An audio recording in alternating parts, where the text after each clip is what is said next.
मंगल एक तेज सोचने वाला इंसान था जो हमेशा लोगों की छोटी छोटी बातें नोटिस करता था, जिन्हें अक्सर दूसरे लोग नजरअंदाज कर देते।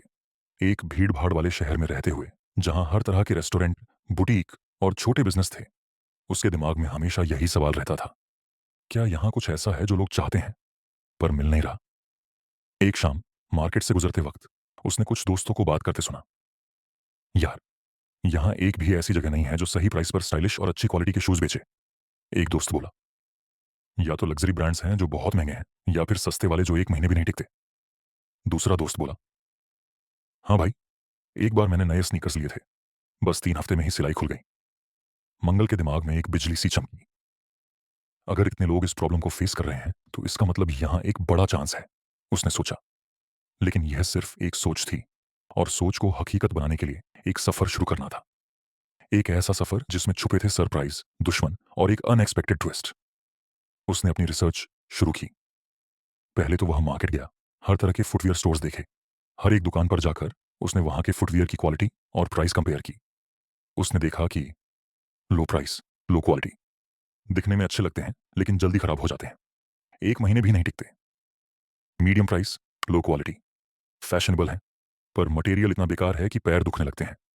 हाई प्राइस, हाई क्वालिटी, अच्छे हैं, ड्यूरेबल हैं, लेकिन आम लोगों के बजट के बाहर है। मंगल ने डिसाइड किया कि वह एक medium price, high quality brand launch करेगा, जो स्टाइलिश भी हो और ड्यूरेबल भी। उसने रिलायबल सप्लायर्स ढूंढे, हाई क्वालिटी मटेरियल सोर्स किया और प्रोडक्शन कॉस्ट ऑप्टिमाइज करने लगा। फिर एक रात उसके घर के दरवाजे पर जोर जोर से दस्तक हुई। मंगल ने दरवाजा खोला तो एक अजीब चेहरा उसके सामने था। एक आदमी जो किसी बड़े फुटवियर ब्रांड का रिप्रेजेंटेटिव लग रहा था। अपने धंधे से दूर रहो, वरना अंजाम अच्छा नहीं होगा, उस आदमी ने धीमी मगर धमकी भरी आवाज में कहा। मंगल समझ गया कि उसका बिजनेस सिर्फ एक अवसर नहीं, बल्कि एक जंग भी बनने वाला था। बिजनेस शुरू करना आसान नहीं था। उसे बहुत सारे चैलेंजेस आए। सप्लायर्स को कन्विंस करना कि वे क्वालिटी मटेरियल सस्ते में दें, बड़े ब्रांड से कंपटीशन जो पहले से ही मार्केट में मशहूर थे, कस्टमर्स का ट्रस्ट जीतना जो नए ब्रांड पर भरोसा नहीं करते थे, मार्केटिंग का सही तरीका ढूंढना जिससे नए लोगों तक पहुंचा जा सके।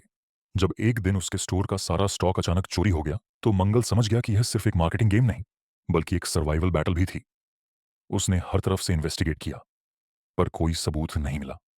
लेकिन उसे शक था कि ये वही बड़े ब्रांड वाले कर रहे हैं जो उसे धमकी दे चुके थे। मंगल ने अपने बिजनेस को सफल बनाने के लिए कुछ अलग सोचा। अफोर्डेबल और ड्यूरेबल प्रोडक्ट का यूनिक कॉम्बिनेशन दिया। कस्टमर्स का फीडबैक लेकर शूज को और बेहतर बनाया। स्मार्ट मार्केटिंग की, जिसमें कॉम्पिटिटर्स की कमियां दिखाई और अपने स्ट्रॉन्ग पॉइंट्स हाईलाइट किए। एक्सेप्शनल कस्टमर सर्विस दी ताकि लोग बार बार वापस आएं। ऑनलाइन प्रेजेंस बनाई जिससे लोग घर बैठे और ऑर्डर कर सकें। एक ग्रैंड लॉन्च इवेंट रखा जिसमें फ्री सैंपल्स दिए। मंगल ने एक और ट्विस्ट जोड़ा। उसने किसी बड़े इन्फ्लुएंसर से संपर्क नहीं किया, बल्कि सड़क पर काम करने वाले लोगों को अपने शूज दिए। जब उन्होंने इन्हें पहनकर काम किया और अपना अनुभव शेयर किया तो एक इमोशनल वेव चल पड़ी। ये शूज सिर्फ फैशन नहीं, ये एक रिवॉल्यूशन है। ये टैगलाइन वायरल हो गई और बड़े ब्रांड्स के होश उड़ गए। एक दिन एक कस्टमर आया जिसने 1 हफ्ते पहले शूज खरीदे थे।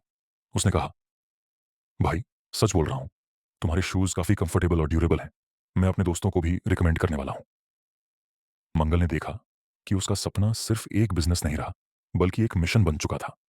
उसने एक जर्नलिस्ट को अपनी कहानी सुनाई, और जब यह स्टोरी एक बड़े न्यूज़पेपर में छपी तो बड़ा फुटवियर ब्रांड डर गया। फिर एक दिन उसी धमकी देने वाले आदमी का फोन आया। मंगल, एक डील करनी है, मिल सकते हो? मंगल के दिमाग में एक नया प्लान बना। उसने सोचा, अगर ये लोग मेरे पीछे पड़े हैं तो इसका मतलब मैं सही रास्ते पर हूं। पर क्या मुझे ये डील करनी चाहिए या इनके एम्पायर को गिराना चाहिए? उस रात मंगल एक बड़ा फैसला कर चुका था, जो मार्केट के गेम को हमेशा के लिए बदल देगा। क्या यह एक नए बिजनेस रेवोल्यूशन की शुरुआत थी, या एक और बड़ा ट्विस्ट आने वाला था?